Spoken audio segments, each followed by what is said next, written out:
राधे राधे। जय श्री कृष्णा। श्री कुंज बिहारी हरिदास बोल। राधिका प्यारी की जय। बरसाना धाम में की जय। वृंदावन धाम में की जय। बाके बिहारी लाल की जय। हरिदास बाबा की जय।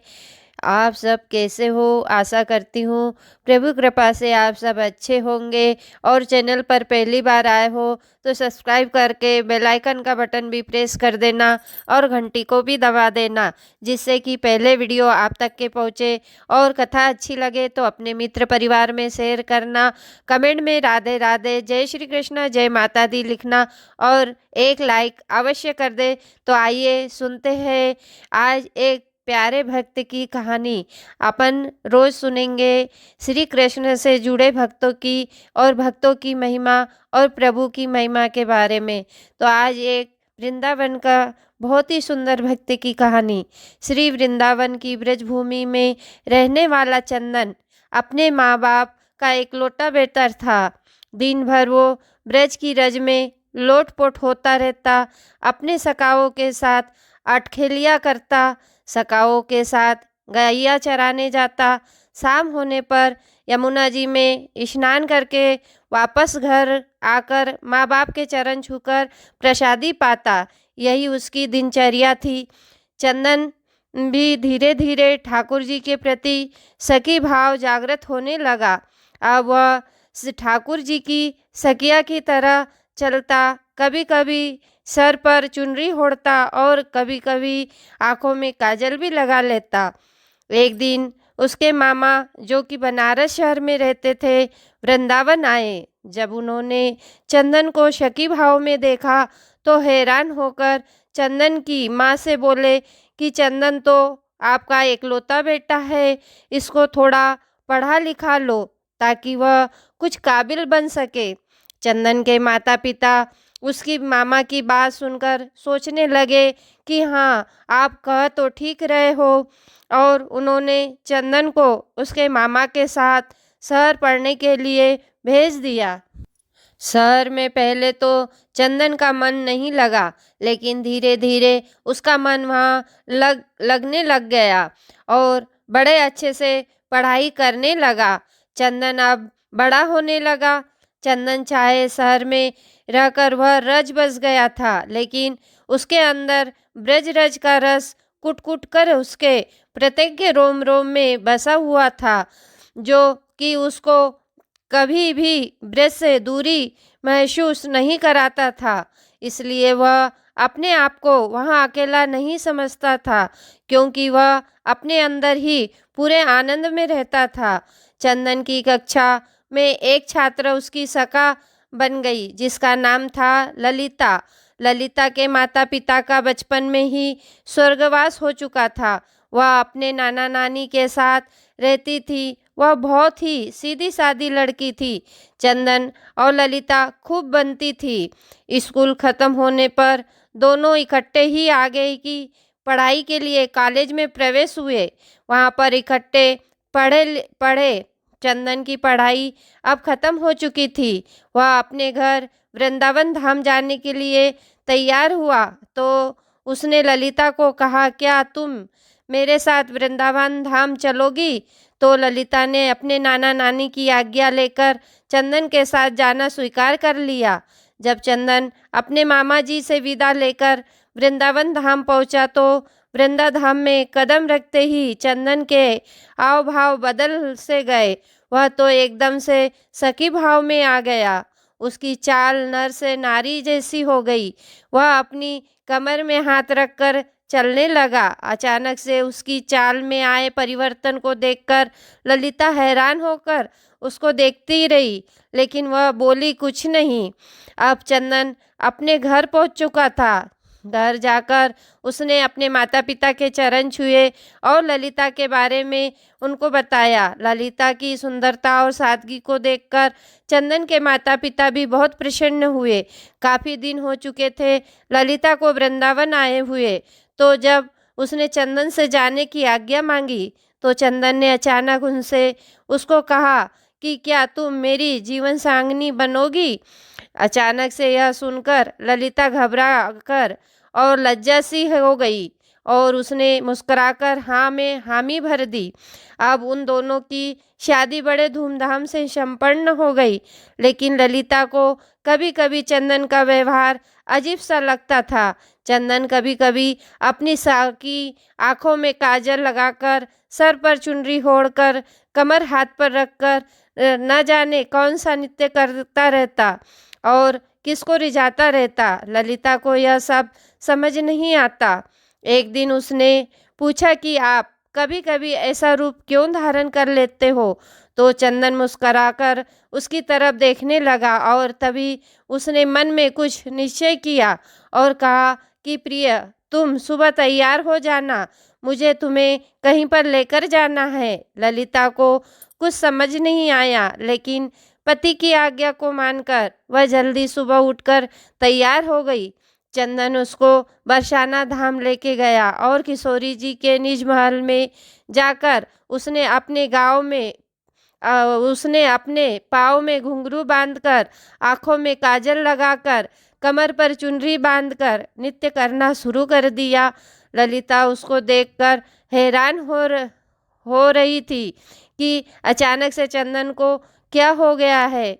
बस तो अपनी धुन में किशोरी जी के आगे नृत्य करता जा रहा था। उसका नृत्य इतना मंत्रमुग्ध करने वाला था कि वह पर आए सभी भक्तजन ठिठक कर उसके नृत्य का आनंद ले रहे थे। बाहर से कभी कभी पवन का एक झोंका आकर चंदन के नृत्य का आनंद ले जाता और कभी कभी सूरज की किरणें अंदर आकर चंदन के पैरों में बजते नूपुर से निकली राधे राधे की ध्वनि को सुनकर आनंदित हो जाती। जब चंदन थोड़ा शांत हुआ तो उसने ललिता को बताया कि यह हमारी लाडली सरकार है, इनको नमन करो। ललिता को तब भी कुछ समझ न आया, वह अभी भी असमंजस में थी। किशोरी जी को प्रणाम करके वह वापस वृंदावन आ गए। दूसरी और उसी शाम ठाकुर जी और किशोरी जी यमुना जी में नौका विहार करने के लिए निकले। नौका बहुत ही सुंदर तरीका से सजी हुई थी। नौका में चारों ओर कमल और मोंगरे के फूल लगे हुए थे। नौका में ठाकुर जी और किशोरी जी आमने सामने बैठकर एक दूसरे के रूप रस का पान कर रहे थे और उनके पीछे बैठी एक सखी हाथ में पतवार को लिए नौका को चला रही थी। तभी अचानक से सखी के हाथ से पतवार छूटकर यमुना में चली गई और वो घबरा सी गई और घबराहट के कारण वह अपने पैरों के नाखून से नौका की भूमि को खुरदने लगी। तभी अचानक से ठाकुर जी का ध्यान पीछे बैठी सखी पर पड़ा और बोले, अरे सखी, इतनी घबराई हुई क्यों है हो? उसने हाथ जोड़कर बड़ी विनम्रता से कहा, कन्हैया, मेरी पतवार यमुना जी में गिर गई है। तो ठाकुर जी मुस्कुराकर बोले, इसमें घबराने की क्या बात है? और आंखों में उन्होंने किशोरी जी को कुछ इशारा किया। अब एक तरफ से किशोरी जी और दूसरी तरफ से ठाकुर जी ने अपने हाथ को यमुना में डाल दिया और वह दोनों अपने हाथों को पतवार की तरह चलाने लगे। झुकने के कारण किशोरी जी के सिर पर ओढ़ी चुनरी यमुना जी में भीग रही थी और उधर दूसरी तरफ ठाकुर जी का गले में पड़ा पीताम्बर यमुना जी में भीग रहा था। हाथों का पीताम्बर और चुनरी पर लगा इत्र यमुना जी में घुल मिल गया था। ठाकुर जी और किशोरी जी ने अपने हाथों से उस नाव को किनारे पर लगाया। अगले दिन ललिता की सास और ससुर चंदन के मामा के यहाँ कुछ काम से चले गए। अब घर में ललिता और चंदन अकेले ही थे। सुबह सुबह ही अपने काम पर चला गया और ललिता हाथ में मटकी को लेकर यमुना जी से जल भरकर ले आई। आज घर में कोई नहीं था, इसलिए जब ललिता ने मटकी में इससे को थोड़ा सा पिया तो उसमें इतनी सुंदर इत्र की खुशबू को महसूस करके वह बहुत प्रसन्न से भर गई। धीरे धीरे उसने उस मटकी में से काफ़ी जल पी लिया और जब थोड़ा सा जल शेष बचा तो उसका ध्यान मटकी पर पड़ा तो वह क्या देखती है कि नौका में बैठकर विहार करते किशोरी जू और लालजू नजर आ रहे हैं और ललिता घबराकर दीवार के सहारे टेक लगाकर खड़ी हो गई। उसको कुछ सूझ नहीं रहा था। मटकी से पिया हुआ जल धीरे धीरे अब उसके पूरे शरीर में फैल गया था। उसकी आंखों में न जाने कैसे अश्रु की धारा बहने लगी। इतने में ही चंदन बाहर से आया और उसने अपनी पत्नी की ऐसी दशा देखकर पूछा, प्रिय क्या हुआ? ललिता के मुख से कुछ भी नहीं निकल रहा था, परंतु उसके होठ को कुछ कहने के लिए फड़फड़ा रहे थे। सांस जोर जोर से चल रही थी, आंखों की पलकें हिल भी नहीं रही थी। चंदन ने जब उसको झिझोड़ कर बार बार पूछा तो उसने मटकी की तरफ इशारा किया। चंदन ने जब मटकी की तरफ देखा तो उसको भी मटकी में ठाकुर जी और किशोरी जी की नौका विहार की छवि दिखाई दी और वह झूम झूम कर नाचने लगा और ललिता को पकड़कर उसने खींचकर जोर से अपने अंग में भींच लिया और कहने लगा, अरे प्रिय, आज तुझे ब्रज ने स्वीकार कर लिया है। आज तुझे मेरे श्यामा श्यामा जू ने स्वीकार कर लिया है। मेरे श्यामा श्यामजू ने स्वीकार कर लिया है। ललिता कुछ समझ नहीं पा रही थी और चंदन की तरफ देखी जा रही थी। तो चंदन ने उसको समझाते हुए कहा कि तुम्हारे कोई पुण्य कर्म थे जो तुझे ब्रज में कदम रखने का सौभाग्य प्राप्त हुआ, लेकिन ब्रज में कदम रखकर तुम्हें सुख प्राप्त हो रहा था, लेकिन उस सुख को आनंद में बदलने के लिए तुझे किशोरी जी की आज्ञा की प्राप्ति जरूरी थी। इसलिए मैं तुझे बरसाना धाम ले गया था ताकि तुझे भी वहाँ पर किशोरी जी का आशीर्वाद प्राप्त हो। यहाँ उन्हीं की कृपा प्राप्ति है जो आज तुम्हें ठाकुर जी और किशोरी जी की नौका विहार के दर्शन इस मटकी में प्राप्त हुए, क्योंकि आज तुझे ठाकुर जी और किशोरी जी ने अपना लिया है। जो यमुना जी का जल धीरे धीरे उसके शरीर में प्रवेश हुआ था, वह ठाकुर और किशोरी जी की कृपा की छन्नी से उसके पाप नीचे बैठ गए थे और अब उनके पुण्य कर्म ऊपर थे, इसलिए ललिता को इस आनंद की प्राप्ति हो चुकी थी।